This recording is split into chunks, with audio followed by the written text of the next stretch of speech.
If you've been with me for long, you might know me more for the allotment garden or even the raised beds at the old home garden, but I grow a lot of different plants in containers, and that includes herbs like the sage growing in a plastic container. I have a miniature raspberry growing in this fabric pot made out of recycled water bottles. I have terracotta, I have enamel, you name it. If it's food safe and it has a recess where you can put in some compost, you can generally grow plants in it.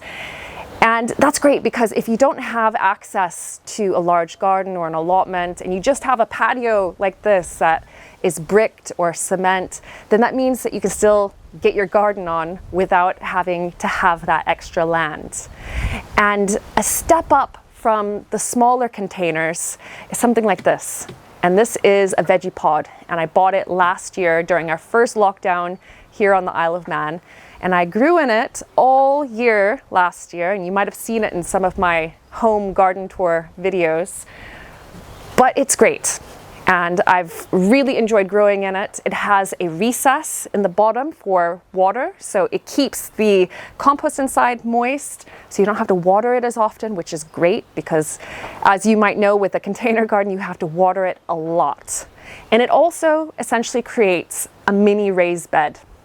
So it lifts the growing space up from the ground, and so it keeps it away from slugs and snails for the most part. And also, if you want to grow carrots in it, it keeps it up and away from carrot root fly.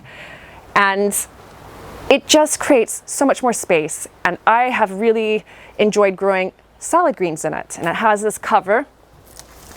And there's another cover as well for winter.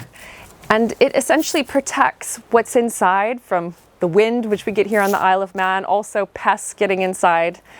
And it just is such a simple and ingenious design.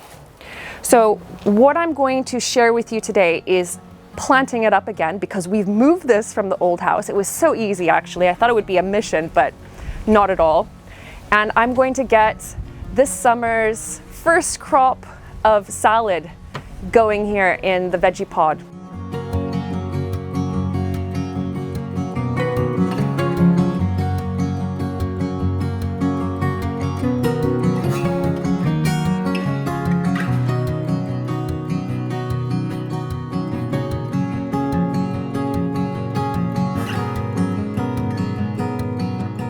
Before I start filling this with compost and sowing seeds, I just want you to have a good look at how it all works.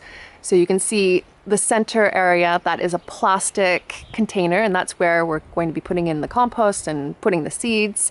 It sits on a steel frame, and that comes separately, I think, in most cases. You don't have to get it. You can set this on other types of stands if you wish.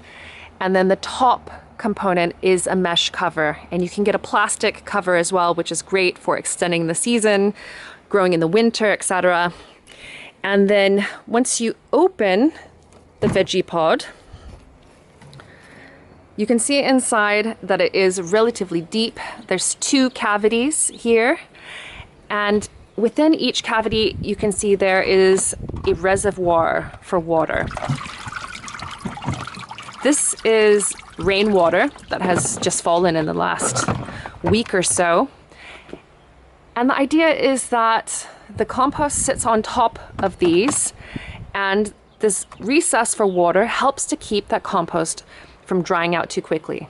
So that's great for if you live in an arid climate, or you're going away and you are worried about keeping your plants watered.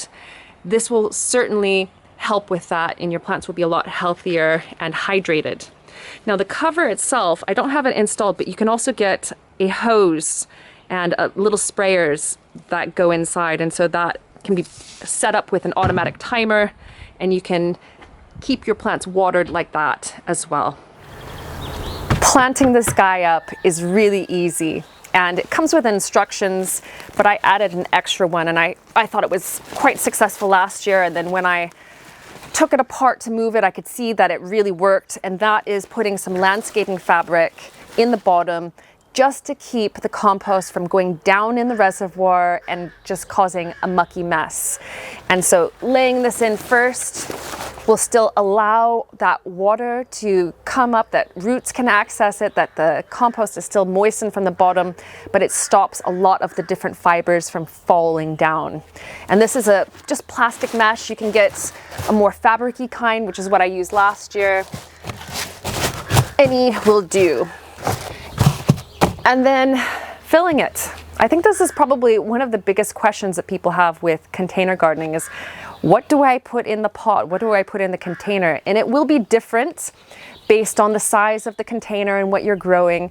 But in general, if you just put in a good standard multi-purpose compost, you probably will be fine.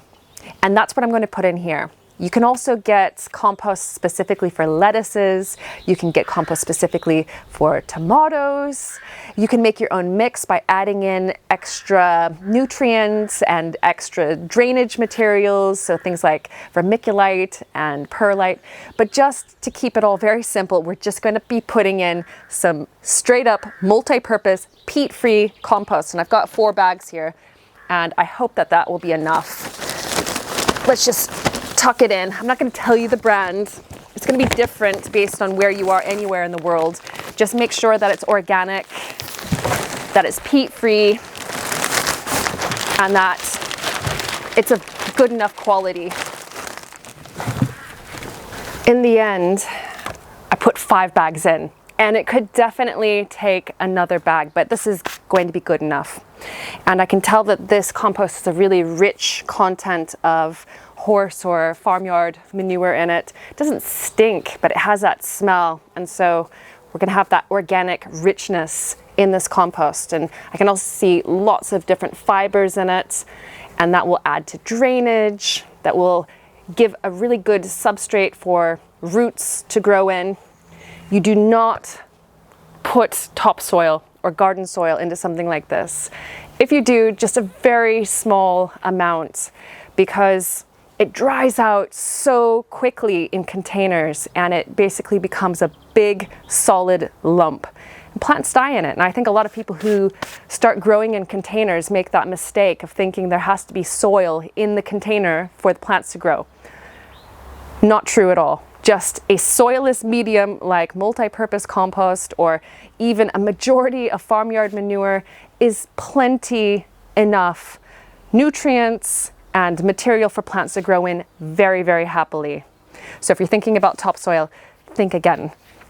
Okay, so the next step here is I am going to water this in a bit, and then I'm going to put in some drills, so some lines, and sprinkle some seeds in. And then I'm going to water it again lightly, and then close this up and wait for plants to grow. I've just sown 6 rows of various greens, including rocket, arugula, and lettuce, and some radishes. I put the radishes right here in the front so that I can check on them a bit more often to see if they're swelling up. And in the Vegepod and other containers that are like this, you can plant and grow a lot closer than you can out in the garden, because you can manually get in there to water and weed and take care of them. It's a lot easier. And also, I noticed while I was doing this that it was so much easier on my back. And if you have back issues, or you know of someone who is restricted to not gardening because of their back, this could be actually a really good option. Now, the things that I planted in here, so leafy greens and the radishes, they'll take about a month, so 4 to 6 weeks to crop, just depending on the time of the year. I think it'll be probably about a month now that it's late May. And then you can harvest and resow at will. And the compost that I put in here would need to be changed, or at least some new stuff put in next year, but this should be enough to last the rest of the season. If you are interested in learning a little bit more about growing food in containers, I have a quick start guide to growing in containers, and I created that last year during the initial stages of the pandemic, and I knew a lot of people were growing in containers.